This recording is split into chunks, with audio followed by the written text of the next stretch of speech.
Hey, welcome everybody to the Smart Money Live chat. And I just need to check. Sorry, Sean, I need to adjust one thing. Hang on a sec. Sure. Hang on one sec.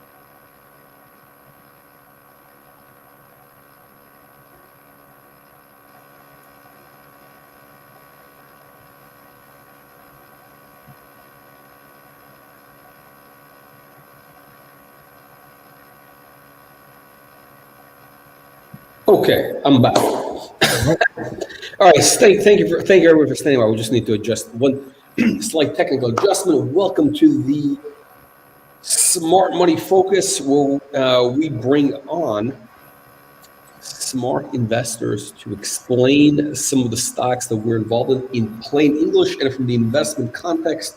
Because what happens is, a lot of the time is we bring on the CEO to explain the business case for a company. But I think it's very, very useful to have, an outside investor, somebody who's actually, has, significant amount of capital, personal capital, not just, other investors' money, not OPM, not other people's money, their own money, invested in the stock. So, Sean, welcome back. Hey, Jack, thanks for having me.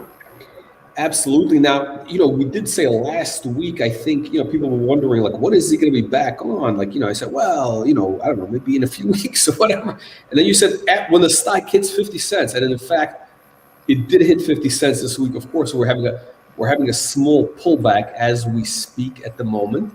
The stock is off a little bit, but we hit, what is it, 52 Canadian? Yeah, I think 53 cents or something like that it went to, Jack.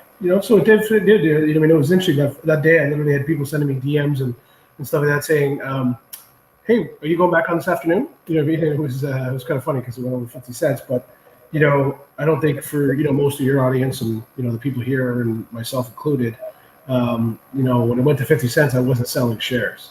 If anything, today I'm a buyer of shares today. Versus, what's interesting, it's funny, like a few weeks ago, I don't think a lot of people would have even ever in their wildest dreams thought that the stock would hit 50 cents. Yeah, I think the first time they started, they joined your show, I think it was 17 cents, and and I think from what was that 3 weeks ago when I came on and talked to you about it. So 17 cents to 53 cents, it's a pretty good move. It's a healthy. It's a 3x. That's right. In literally like 3 weeks, I think, basically 2.5, 3 weeks. So it's a good return. Absolutely. So some profit taking happens. Like I never get insulted when people take profit. You know what I mean? Like I think it's a great thing for a company to say that their shareholders made money investing in them versus they're all just bag holding and hoping and praying that it works someday. No, there's definitely. I think we've seen people take profits even at probably 25 cents when the stock, they're up 50%. Because I remember seeing on one of these forums and message boards, like one of these things where somebody was saying, I sold, I made 50%, I'm out now, and that's when the stock was like 25 cents, I think it was. And here we are. It's a double since, so now it's pulled back a little bit. But okay, but we're not here actually to really talk about the stock price, although that's ultimately what everybody cares about. Yeah. What we're here to do is have you. This is our special feature on the Wall Street Reporter, where we bring on the smart money to explain the news in plain English. All right, so Sean, let's go through a couple big things. This event, this week has been like just an avalanche of news. This is kind of, I was not expecting this much kind of a news flow coming out like all of a sudden. Like, I don't know if you were expecting that, or is that like normal, or that's kind of unusual? First of all, I don't know if I've ever been invested in a company where, they basically, well, as of today, I think it's 4 for 4. Like they've had 4 press releases in a week, and people are like, I heard a whole bunch of things. People saying like, oh, is this a pump and dump, or like, are they doing this on purpose or something like that? And I'm like, in the public markets, typically when material things happen, you only have about 2 business days to press release it. So, when this stuff happens, like, it's not up to them when they drop it, like it has to be as the news happens, So if it was that easy, I think that, a lot of CEOs would probably be putting stuff out right before earnings all the time, or, or jamming the news reel. But I don't think that's the case. I think it's just years and years of work, or months and months and months of the team, and a lot of time and money has gone into these things, and they happen to be, kind of all colliding. So, I should also, I guess one thing is, probably is that, when we bring, in theory, this is, again, I've talked about this before, like when we bring on a company onto our, Wall Street reporters, the next super stock platform, the idea is that, we're looking for the company that's they're joining because they're at that inflection point where they're going to have a ton of news coming out. They're going to have developments. So they're at that point where, and this is funny. We've had a couple of companies that have joined recently, and we haven't heard a lot. They've been relatively quiet. Here we have like a perfect case in point with Tetra. They're just right out of the gate. Since since last month, they've just been pumping out news developments. Things are cooking. The stock is starting to move. Because again, they're at that inflection point. I think that's a big part, Jack. Like, a lot of these companies, I think we talked about it in previous live stream, was, they'd have a big spike and then they go back down. In a big spike and they go back down because there was a lot of lulls in, news flow. You could go in a trial, you could be 3 to 6 months where, the CEO's quiet or he's quiet because he's not allowed to say anything, or, there's just nothing material to say. But, we pointed out the last time, this stuff was like, it's imminent. Like, I tried to say it, like, based on all the timelines he's communicated to the market, there was real imminent information. And you had to believe, like, as it happens and as it comes out, like, as we head towards, now that they've officially announced the trial started, like, they announced the drug had, shipped a while ago. So, it was on site. So it had to be imminent that he was going to start it. And now, like, I'm going to say interim results got to be max 3, 4, 5 weeks away. And then, final results are, 10, 12, 14 weeks away. And you're talking about a drug trial that I believe every LP, every, multi-state operator, every pharma company in the United States that's operating is going to be paying attention to. Who doesn't want to know when you have, what someone like Raymond James calls an existential threat entering your category? So Sean, you're talking about this week there's been like 3 big pieces of news. You're talking about the today's news, the Reborn trial, right? So okay, let's do one at a time. Let's start off with something from a couple of days ago, which is the DanCann deal. That's and right. Today's news, which I think is big, but let's talk about, like, why is that? Okay, so the DanCann, the licensing deal.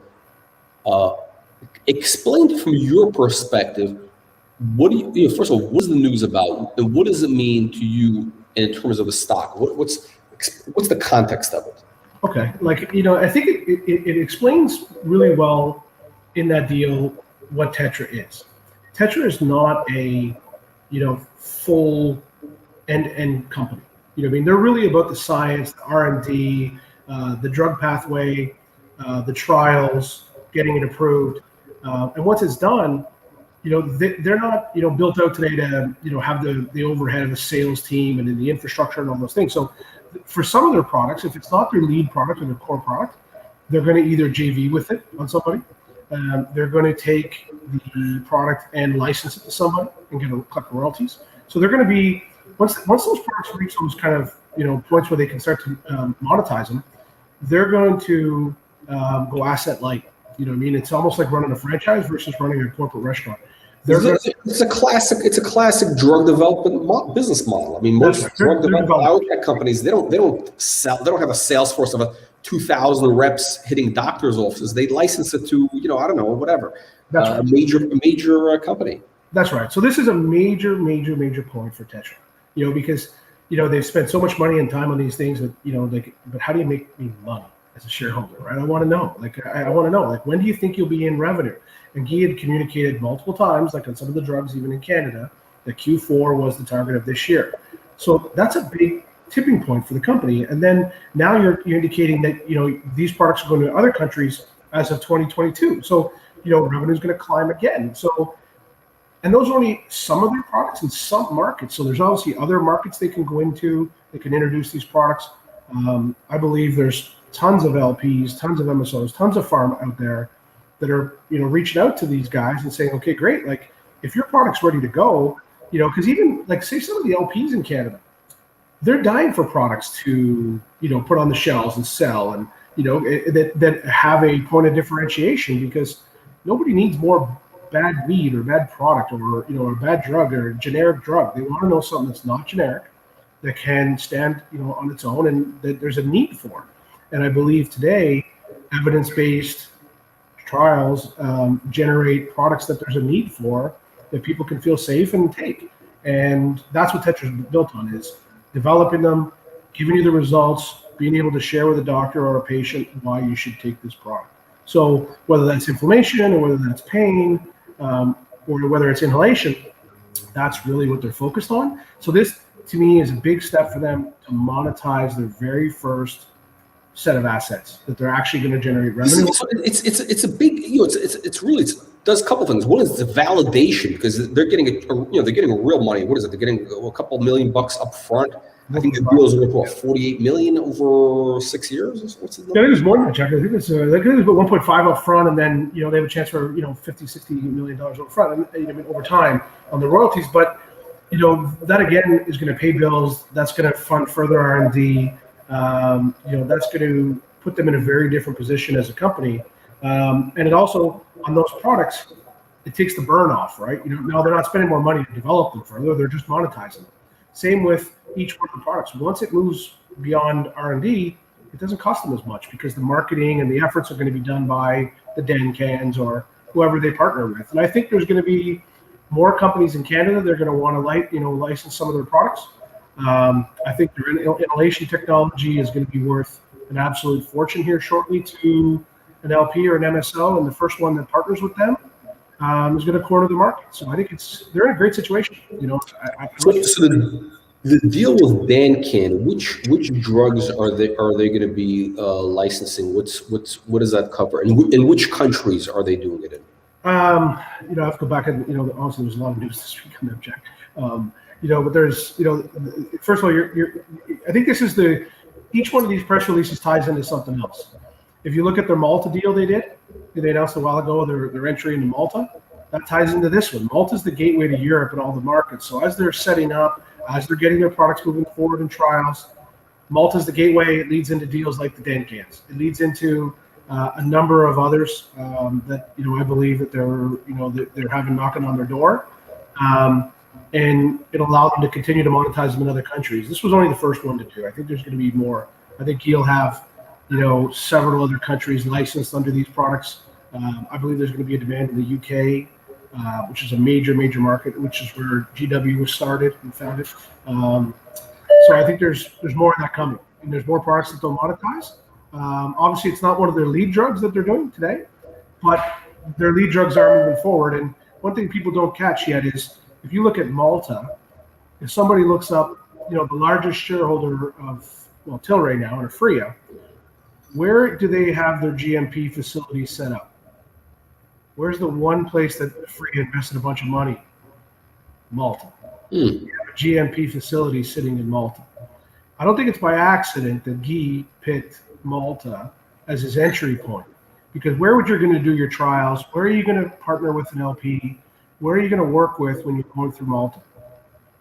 Who's already there that happens to be, the CFO happens to be on your board? Tilray.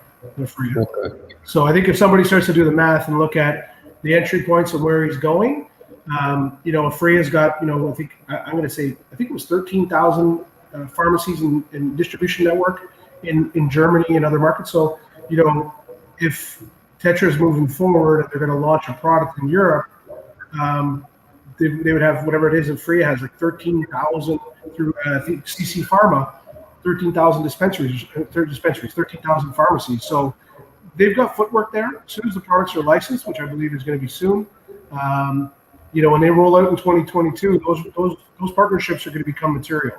So Aphria is there for a reason, or Tilray, and I believe so is Tetra. That's why they're going. Okay. No. So, but I think for me, the takeaway was that you have you have a company that's it's no longer a dream, and they're actually getting they're getting into revenues. This is becoming like a real business now, which That's is all. It's the whole idea of these companies, right? They it's a tipping start point. generating. Yeah, definitely a tipping point.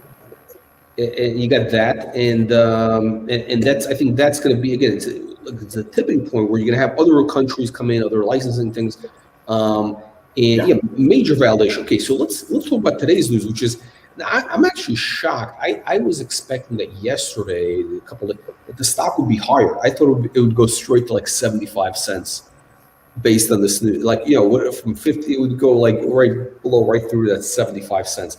Originally, I thought it would consolidate until I wasn't expecting this news at all. So this is. I think there's a couple of reasons for that, Jack. You know, I mean, for sure that the But it's gone in reverse. Today we're 38 cents, 39.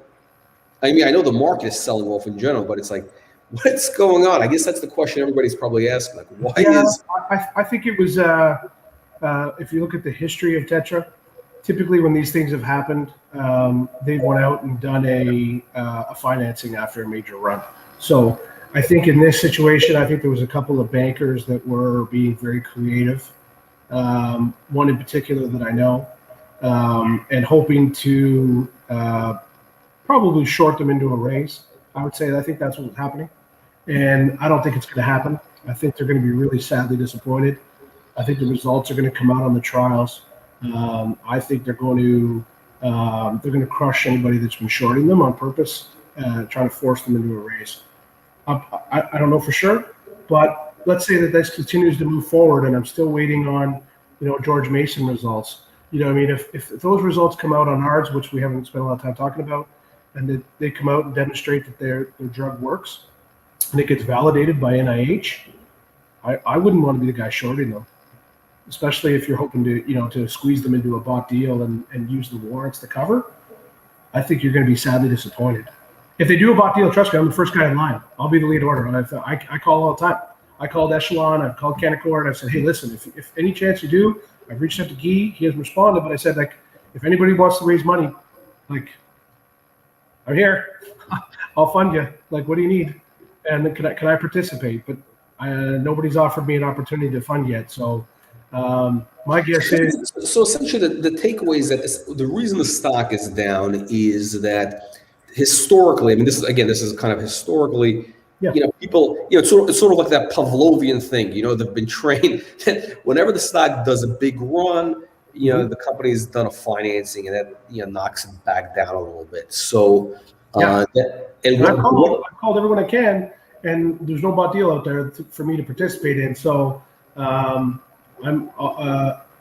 see the results today, and I look at the market cap of the company. The only phase 2 trial happening, in North America or the world that I know of, with a cannabis product against a direct shot at morphine, which morphine's the golden standard. This is just the entry point too, Jack. One thing people don't get is he's not going to be done if he beats morphine, which I believe he will. In my opinion, I believe he's going to beat morphine. And when I say beat morphine, the only thing that people are missing, I think, about this trial, to simplify the trial, is he's not up there saying, like, demonstrate that, I do a better job at curing Alzheimer's, or I do a better job at curing cancer. All he's got to demonstrate is that he delivers a faster relief to pain. And for anybody that's taken oral, or if you speak to a patient that's had cancer before, typically if they were to take a regular morphine orally, it could be 45 minutes, it could be an hour, it could be an hour and a half to get your pain relief.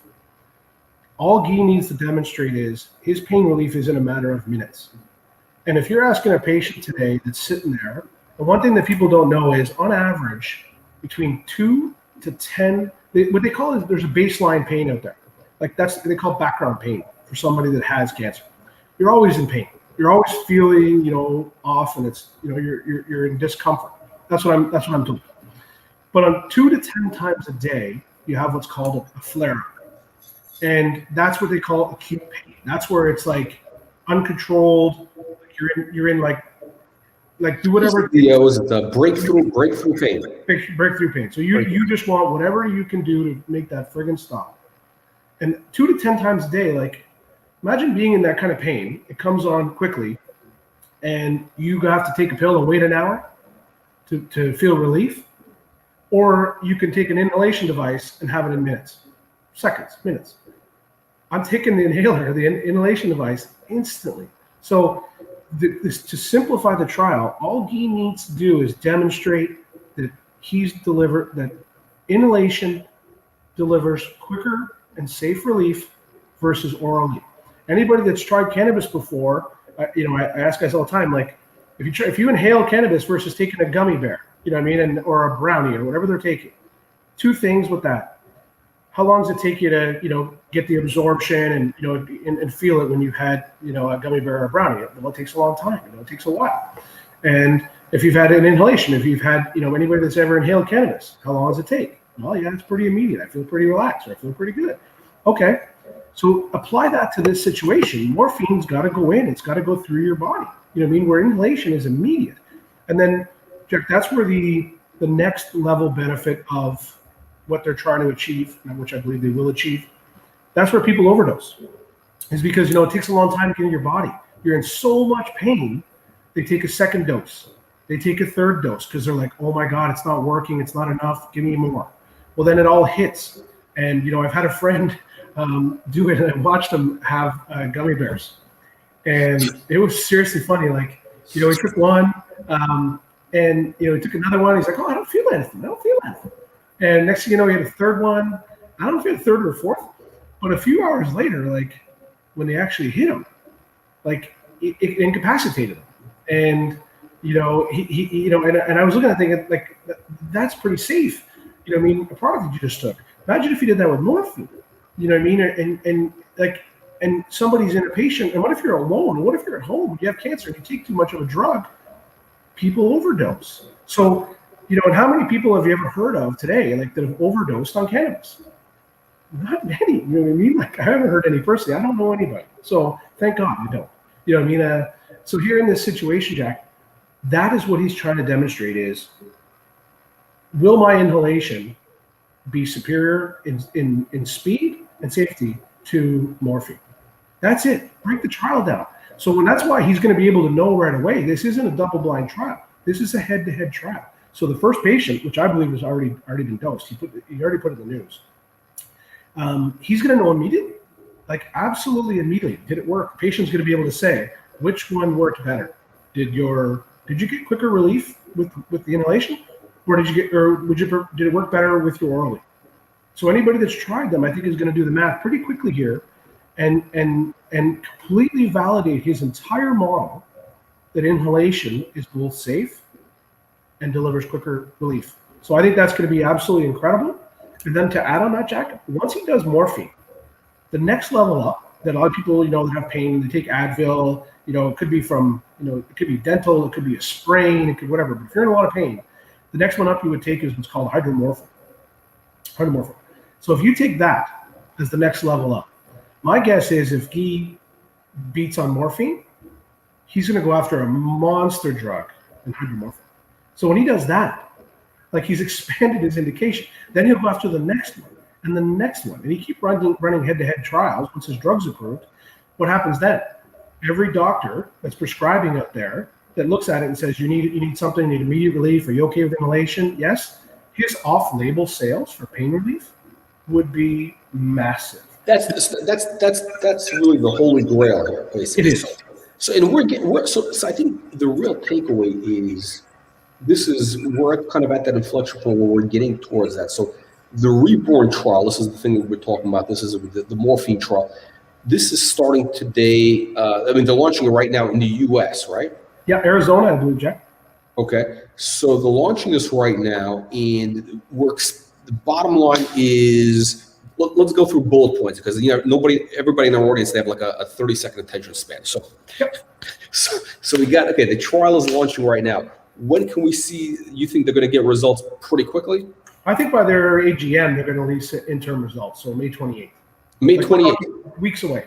Okay, so within a couple of weeks, there could be a significant piece of news, which is pretty much, and all they need to do, again, as you said, is this is a trial where they say, hey, do you get pain and relief quicker? And do you get the pain relief within a few minutes instead of, an hour versus morphine? That's pretty much it. It's unbelievable. It's no more complicated than that. Which one gave you quicker relief?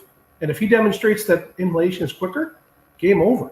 Like all these guys. And honestly, there's a lot of people out there that if they have a choice versus getting hooked up to a machine or going in, and being in a hospital bed, they're going to take an inhalation device over getting a needle in their arm. They really are. Unless it's life or death, I'd prefer not to take a needle in my arm.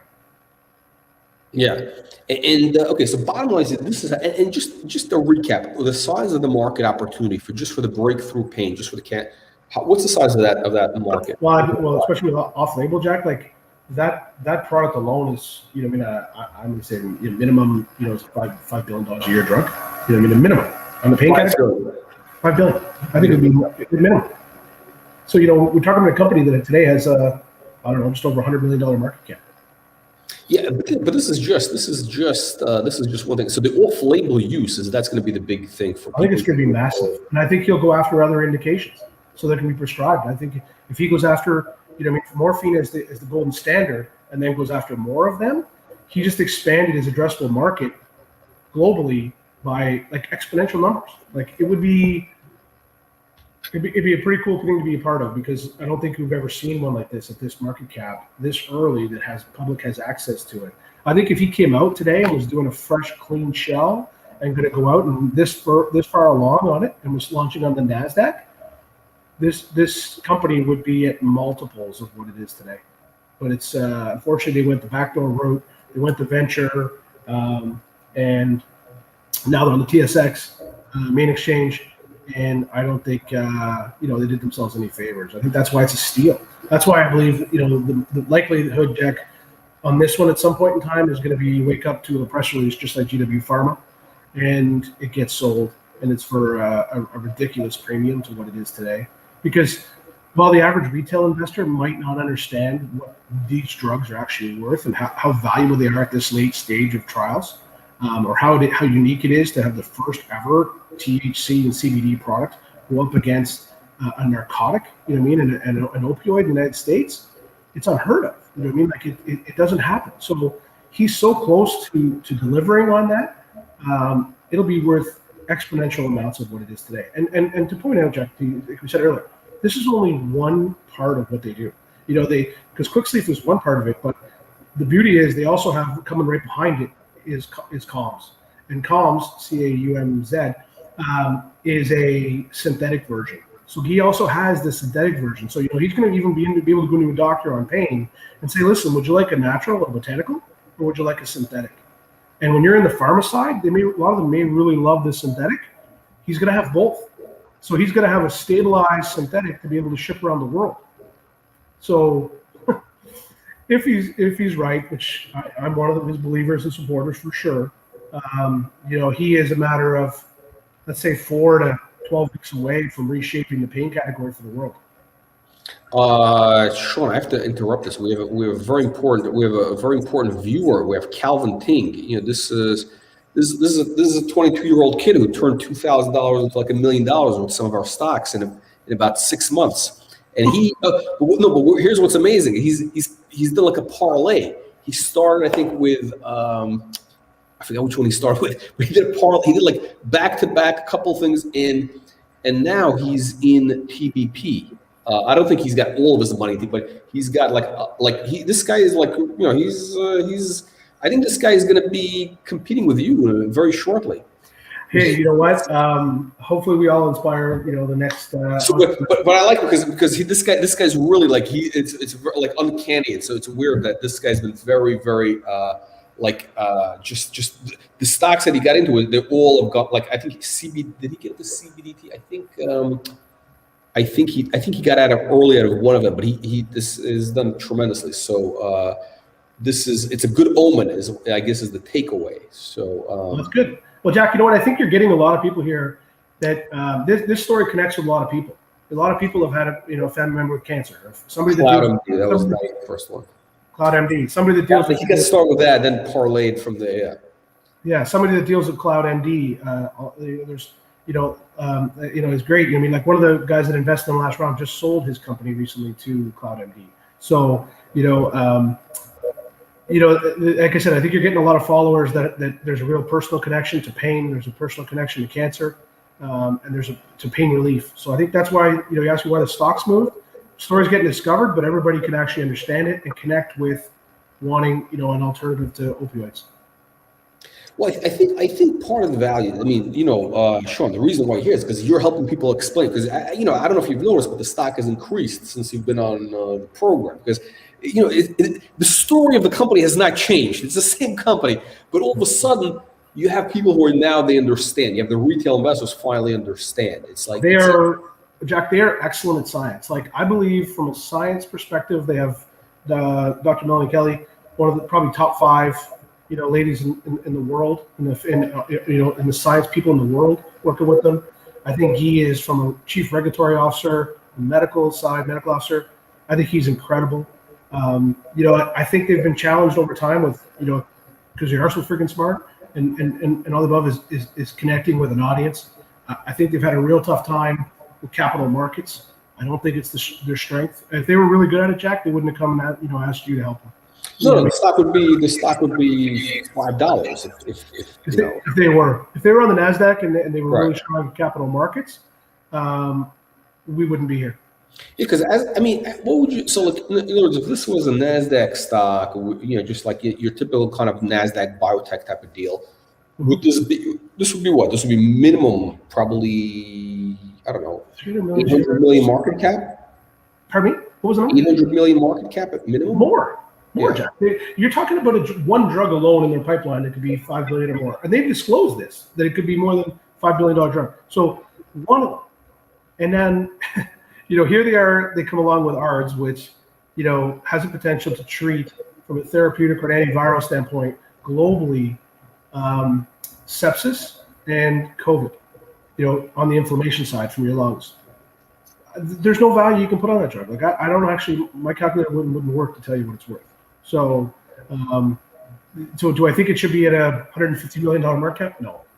I think it's because they lacked experience early on in capital markets, and they were on the wrong exchange, and they were misunderstood. I think they were lumped in with cannabis early on, and the typical LPs, that kind of stuff. And an LP that opens up today that doesn't have revenue, it's not worth a dime. You know what I mean? So your license used to be only worth millions, now it's worth nothing.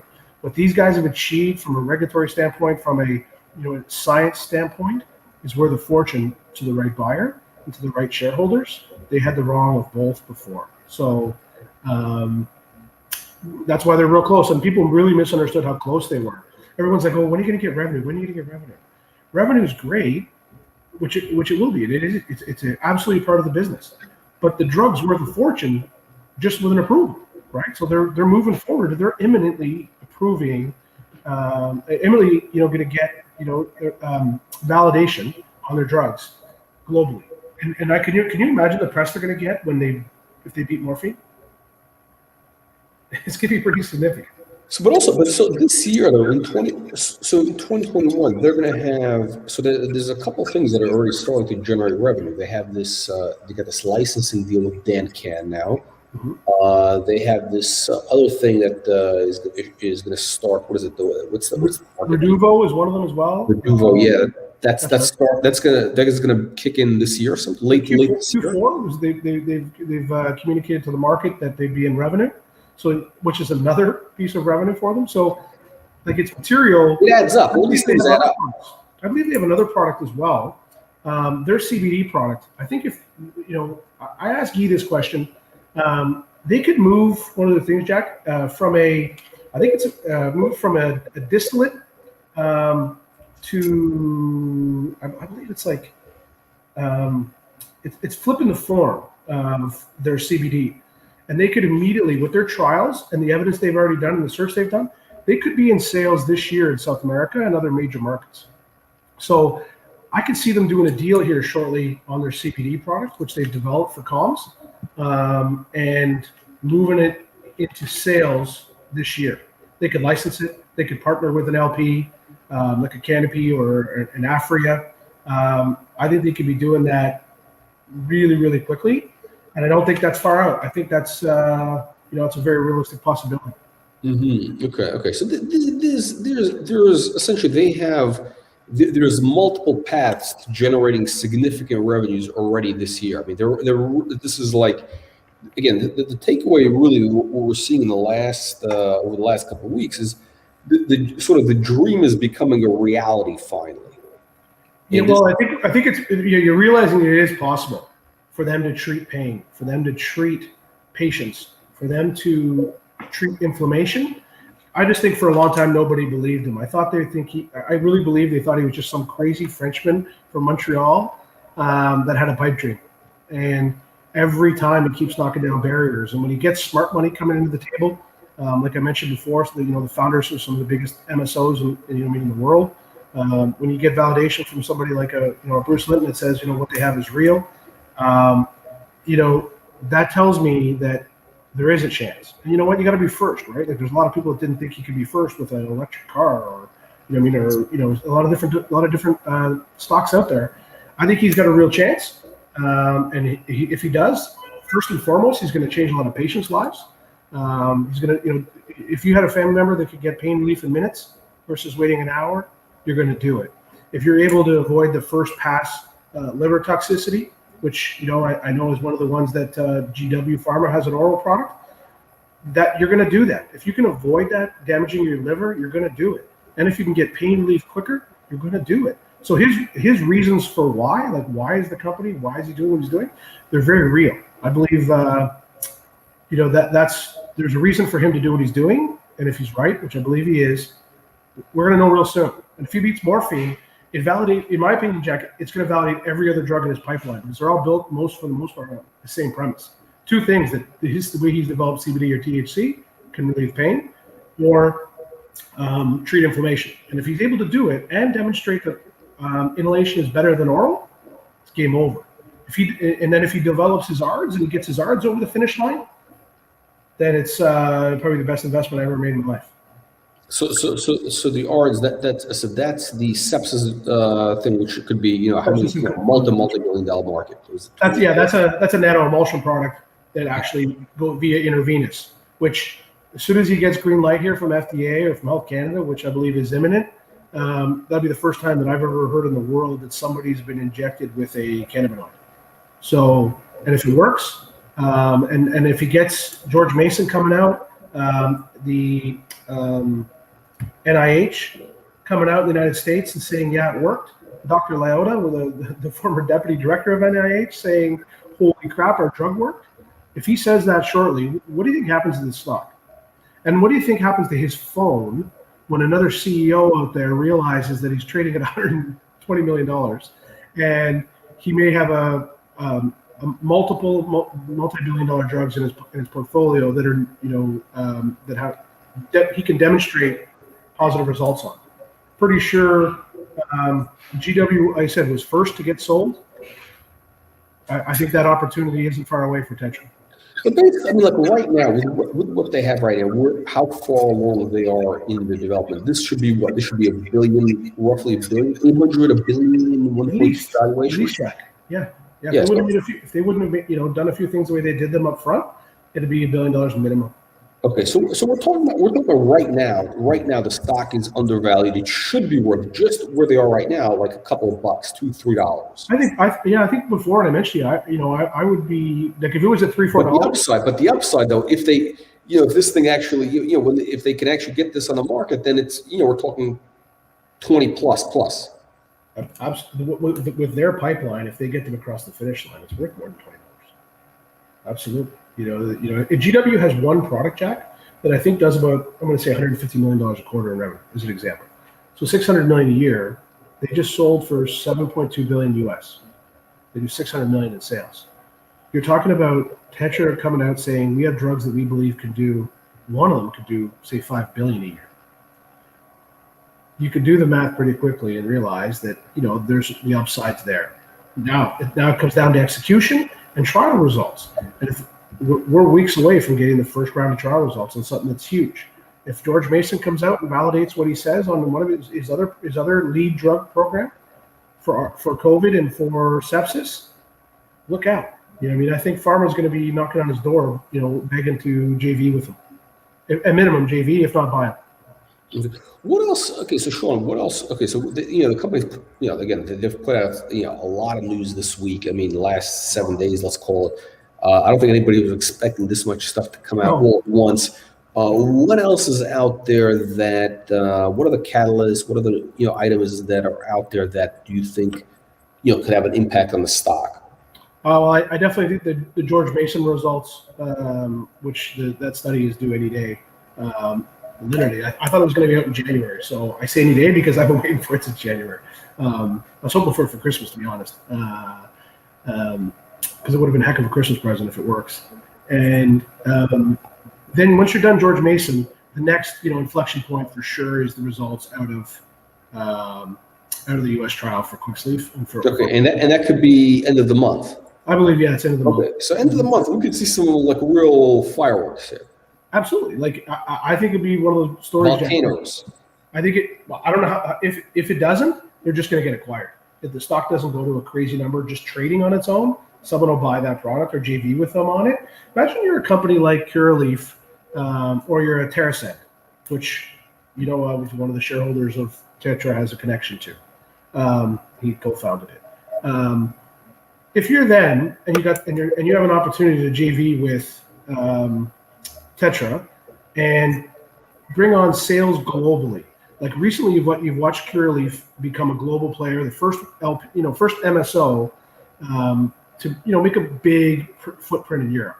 Columbia Care's done it, which I'm a huge fan of, but they've none of them have went big.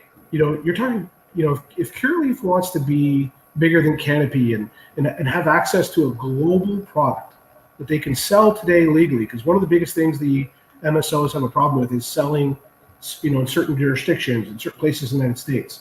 Imagine you're one of those MSOs and you could access Tetra and have a federally legal product in the United States. Nobody else has one of any of the MSOs. And the one big thing that I think they're all salivating over is for Tetra to demonstrate that cannabis or THC has a medical benefit, because that is the number one argument today that every regulator or every politician that's against it says, well, there's no medical benefit. What if they have clinical trials to prove that it has medical benefit? They're going to be the first one of its kind. So I think the value, if I was Boris Jordan over at Curaleaf or Jason Wild at TerraSend, I'd be like, you know what? I'm going to take a flyer on this thing. I'm going to, invest, and secure rights. So if it does work, and I'll pay them on milestones. I'll pay them as they move it forward. I'm going to have the first, I'd be bigger than Canopy with this drug. You'd be bigger than Tilray and Aphria combined. So that's one of the things I'm waiting for. I keep looking at Carl sitting on the board of Tetra and thinking, why hasn't he acquired this thing yet? Does he really want to compete with them on a global scale shortly? And I just think Carl hasn't woken up to it yet. I think for a long time, guys like that always hoped Tetra wouldn't make it. They'd run out of money. And then unfortunately, they met another stubborn guy that funded them along and helped them when they needed cash, and that was me. So, unfortunately, I wouldn't bet against Guy. He's a proud, stubborn Frenchman. I think he's gonna prove a lot of people wrong shortly. I think he's got an incredible fire in his belly to do it, and he's weeks away from proving that he was right. So that's okay. So so the takeaway right now is we're going to see. It's almost like it's a binary event. I mean, in a couple of weeks, by the end of the month, we're going to see this could be potentially a 10-bagger by the end of the month. Or not. Absolutely. Or not. But it's still worth more than what it is today. Right. Even if it's an or not, it's worth more. Okay, so let's say the worst case, if it's or not, if they don't get the results, it'll basically be what? What would the stock be worth if they don't get the results that they're looking for? Well, then let's say this month the George Mason results come out, and it moves forward. The George Mason would validate them from an inflammation product on an injectable, and that would make it a globally recognized company immediately in my eyes. So that's imminent. I'll be shocked if that doesn't come out in May. I'm going to fall off my chair. I'll be like asking, like, is something, what's wrong? Like somebody's got to type faster. You know what I mean? Like, because I believe the report must be done, Jack. Has to be done. And if it is as successful as I believe it's going to be, it's a game changer for the industry globally. And the same thing on the quick sleeve. So I believe, either one of those work this month, game over. You know what I mean? This is, if it's under $1 after that, I will be buying with both fists in the float. Even though I own a lot, I will be buying a lot more. Okay. And if they need more money to get funded, and it happens to also put a squeeze on anybody that's shorting them, he knows my phone number. Anybody that needs it, we'll do it. I'll be buying in the float like crazy.